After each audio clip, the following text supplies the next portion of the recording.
Hello and welcome to the Sensual Being podcast with myself, your host, Jolene Whiting. I have been a pole dance teacher for nearly 20 years. I'm also a yoga instructor, and my favourite pastimes are connecting to my own sensuality, connecting with the world, and connecting with animals as well. In this podcast, you'll find new and inventive ways of how you see yourself, connecting yourself with others, and also how you see and view the world around you. In today's episode, this is one for the adults only. We're going to be talking about ways of increasing your sex drive. Hello, you wonderful sensual being, and thank you so much for honouring me with your presence today. And I'm so pleased that you've joined in to tune in to this discussion that I would like to have with you. This one, just to warn you, is not for the young ears. We are going to be talking about increasing your libido, your sex drive, ways of you tuning into yourself to actually help that and to nurture yourself, to be able to increase it if you feel like it needs increasing. I'm not going to do an episode on decreasing it, so we're just going to work on increasing it.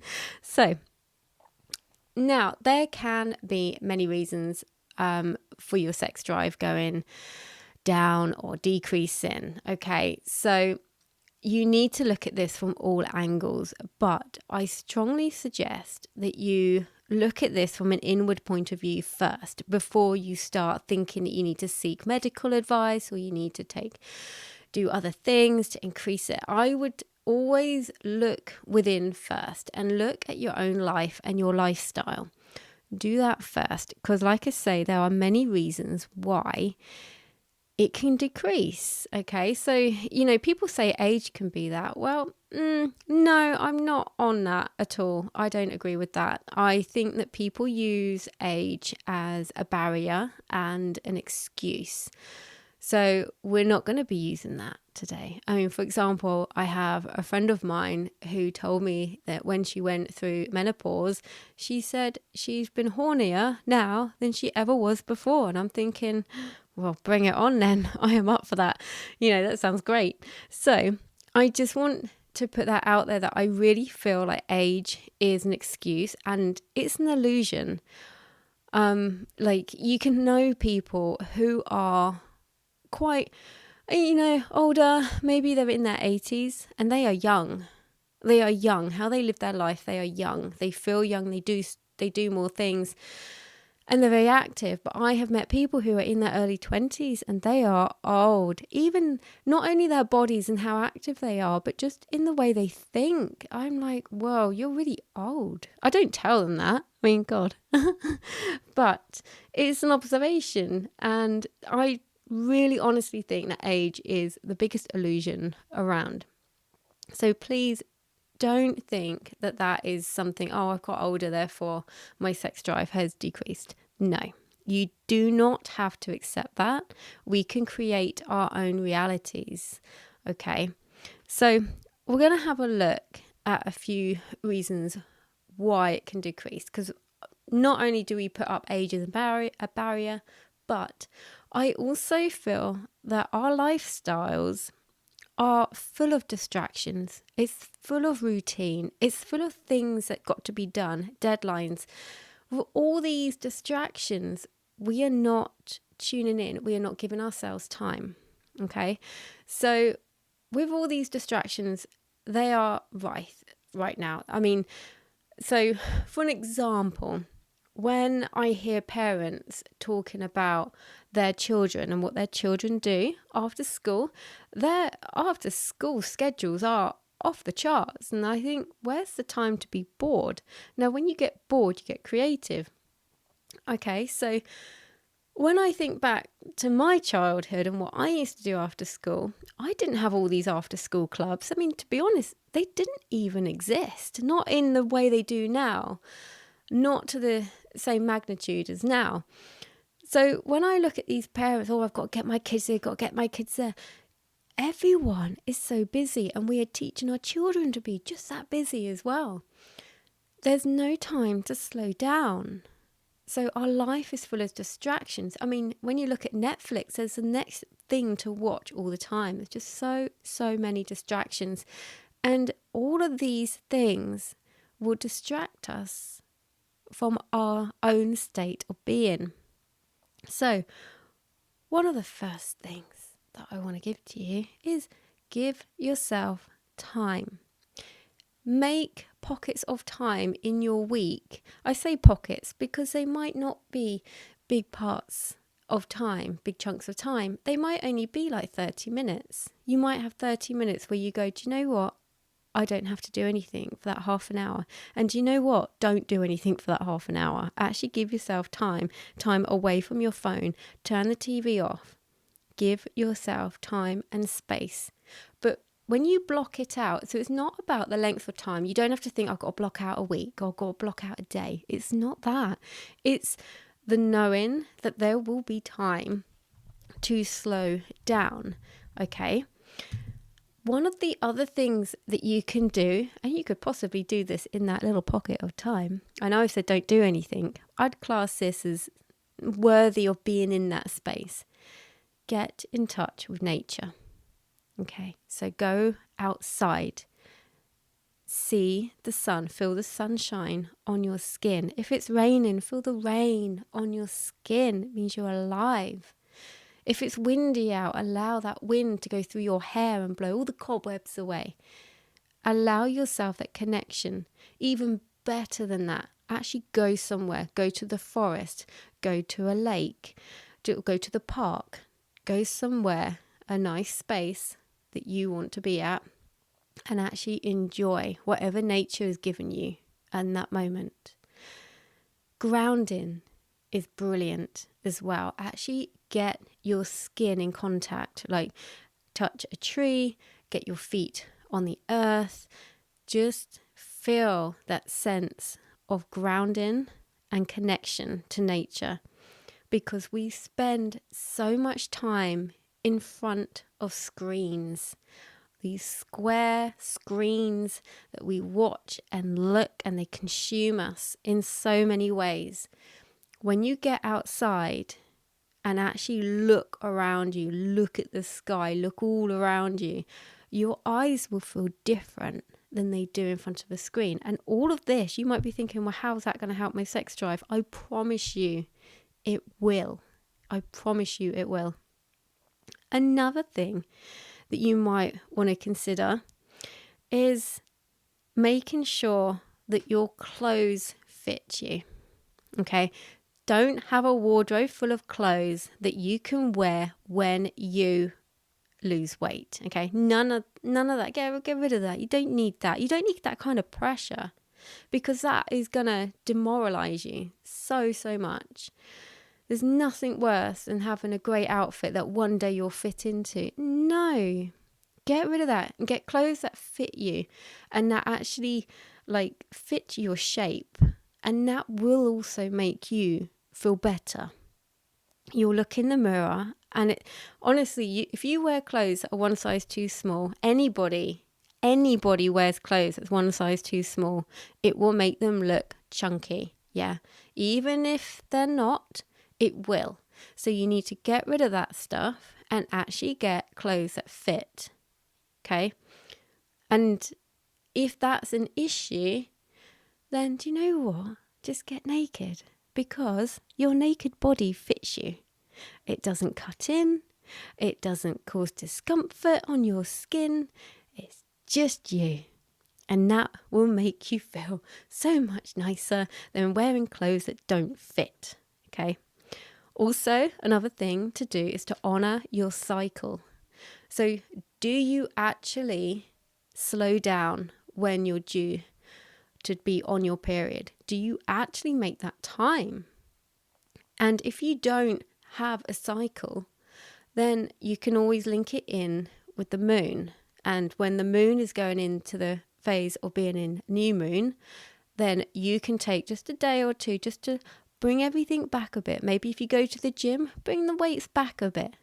Maybe one set less for everything. Don't push so hard. If you're running, don't run so fast that day or go so far. And just actually bring yourself back. Not every day has to be pushing. Particularly as women, the more that we push all the time, the more we will head to burnout. And when you're burnt out, the last thing you want to do is have sex or do anything of that nature. You just don't want to do any of it. Another thing that you might want to consider, particularly if you have a partner, is what is your connection and communication like? Do you actually feel heard? Do you actually feel seen? Because me and my partner, we live quite busy lives. And whilst we do see each other every day pretty much, sometimes we don't see each other. And sometimes we get towards the end of the week and I'll say to him, I just need to go out for a meal with you tonight. I just need to talk to you. I just need to connect with you. And when I get that connection, my sex drive goes up. But I need that connection. I need to be seen and heard by him. And it's interesting because whenever I've experienced going to any sort of swingers club, they will always have like the start of the night is always geared around talking and meeting. And then the second part of the night is, well, you can guess what it is. It's going off into a room and having sex with someone. But the interesting thing is the fact of, I mean, to be honest, you probably could walk into that club and go, game on, I'm ready for it. And you'll probably get someone jump on you. But the interesting thing is that really is not the way it works. It is all about the connection first. So it did get me thinking, I wonder if that's why I like, regularly having this sort of check-in with my partner and actually just talking. And it doesn't have to be talking about sex. It's just being seen and heard for who I am and how I'm showing up and what I'm feeling at that moment. A lot of the stuff I'm saying to you today is not actually geared around having sex at all. And I find that quite interesting when you start looking at all of these things that you could do. So another thing on the communication is a little bit naughty. But communication with your partner is, have you thought about sexting them? Maybe you did this when you first got together. Maybe you don't really do it anymore. But maybe it's something that you should open up again and actually send each other a little bit of filth throughout the day, particularly if you know you've got something coming up, like some time together, and you think, I can wind each other up. Do it. And it doesn't matter how long you've been together. I mean, you don't need my permission to do this, but you know what? I'm going to give you it. I'm going to give you all the permission you need to go and send your partner something a little bit raunchy to wind them up, purely just to tease them. Because I feel that sometimes the longer we have been with somebody, the more barriers we put up and the less stuff we share. And if you let that wall go up, yeah, honestly, it will just keep going higher and higher and higher. You actually have to manage this yourself and take some control of it and knock those bricks down and actually share with your partner. And it's so much easier sometimes to share over a text than it is face to face. But I also urge you to share face to face as well. But the sexting is a little bit of fun. Another thing that you can do to try and increase your sex drive is taking some nice photos of yourself. Now, with our phones, the best way to do it, if you haven't done this before, is you want to set it up on video mode, and then you can take screenshots. Okay, that's how you do it. That's how I get any photos of me. Anything is pretty much always a video, and I screenshot, particularly if you're on your own. And do this on your own. And do you know what? You do not have to show anybody. These are just for you. You can delete them after. You might even do them and not even look at them. You might be asking me, well, what's the point in that if I'm not even going to look at it? It's confidence building. So maybe you don't look at them this time, but maybe at some point you will do them again and then look at them. Or maybe you'll do it and not look at them, delete them, and then regret it. And that regret, that's an interesting one, that one, because you're like, damn it, I wish I looked. And sometimes you're better off not looking for a couple of days. Sometimes we are so in our own head that when you watch it back or look at it back straight away, you'll be thinking, oh, I was thinking this and I'm this. But if you watch it back in a couple of days, you won't realize what you were thinking at the time. You'll forget all of that, which helps us get out of our heads, which is what we need to do. We need to be getting out of our heads and into our bodies more. So if you decide to do this, just remember angles. Some positions will look good from some angles, and some positions will look awful from other angles.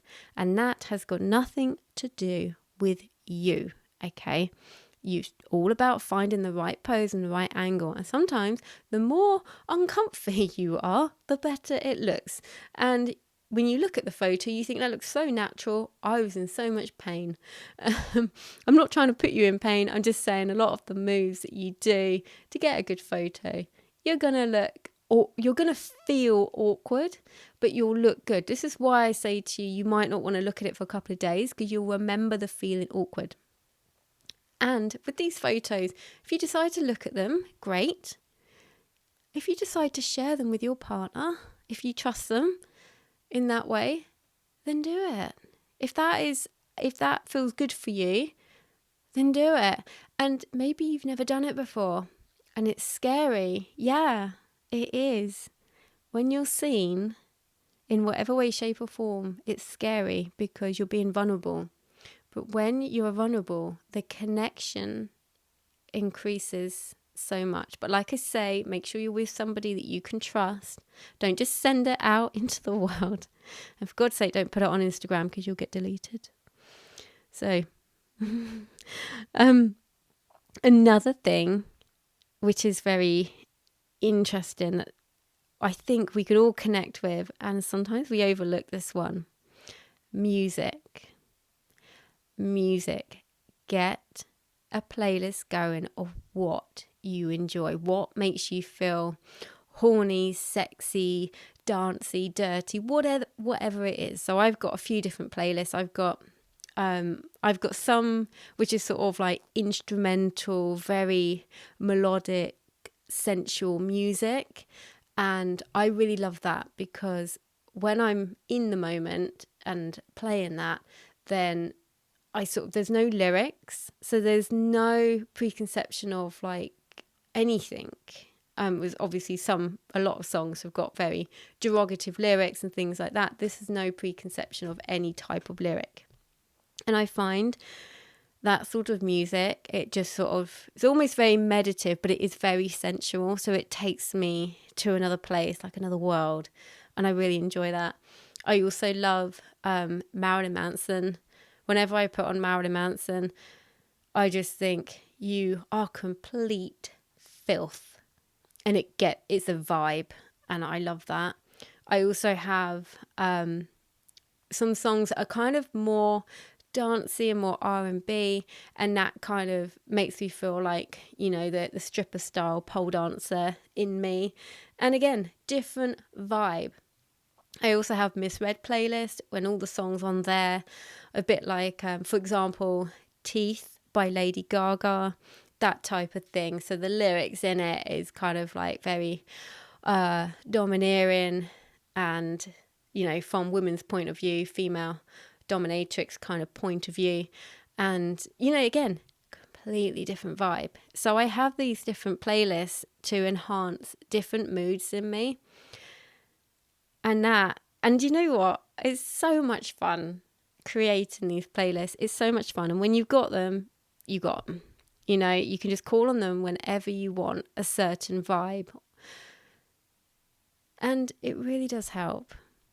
So one of the other things as well, 2 different things depending on if you're male or female. So if you are a woman, I would suggest try and touch yourself more often.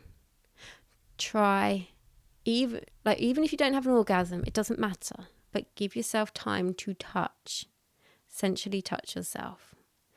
So bath time is great for this, because in theory, you're in there, even if you've got kids, you're in there, you can, the door's shut, and you can kind of have a little bit of alone time. Like I say, it does not have to lead to orgasm. Do not put the pressure on yourself for that. But even just a couple of minutes of stroking and you'll think, oh, well, hello. And if you are a man, then I would strongly, just from people I've spoken to, obviously, I'm not a man, but I would say try not to ejaculate very often. Try your best to hold it back. Now, I'm not necessarily saying during sex, that's up to you. Yes, you can, up to you. But it's more like if you were somebody who likes to come every day, if you're a man, maybe you want to pull that back. Pull that back a little bit and then see how your libido and your sex drive goes throughout. So maybe try a week of not, and then see how you feel at the end of the week. You might be climbing the walls. You might be very eager. But just see what happens to your focus and your concentration. So I've given you loads of things there. I'll do a quick recap. So giving yourself time, connecting with nature, grounding, connection and communication with your partner or partners. Make sure you're feeling seen and heard. Sexting, if you want to be a bit naughty. Taking some raunchy or sexy photos of yourself, whether you show them to anyone else or not, it's completely down to you. You might not even look at them yourself, it's up to you. But maybe just exploring a little bit like that. Creating playlists of music that you really like. You don't have to take my suggestions, but you can understand the vast variety of music that can enhance your mood. Buy clothes that fit you. And I mean general clothes as well as naughty clothes. I'm talking about make sure your day-to-day clothes fit you, because if they don't, you won't feel very good, because your clothes will be uncomfy, you'll be self-conscious. So make sure your clothes fit you. And also make sure you honor your cycle. If you are a woman, make sure you honor your cycle. Give yourself downtime when you're menstruating. Allow yourself to be a little bit more vibrant during ovulation, but just allow yourself the ebb and flow throughout the month to actually work in with your own body. And obviously, make a little bit of time to have a little bit of play. So I hope that you take in some very, very sexy nuggets from there. Let me know how you get on. And remember, as always, to lead through your life with your heart and to live with intention. Thank you so much for tuning in today. If you enjoyed this episode, please do share it with your friends and on social media. If you have the time to rate or review this podcast, I'd be ever so grateful. If you'd like to follow me on Instagram, you can find me at Jolene Sensual Being. The links to my YouTube and to sign up to my mailing list will be in the show notes as well. I look forward to speaking with you again very soon.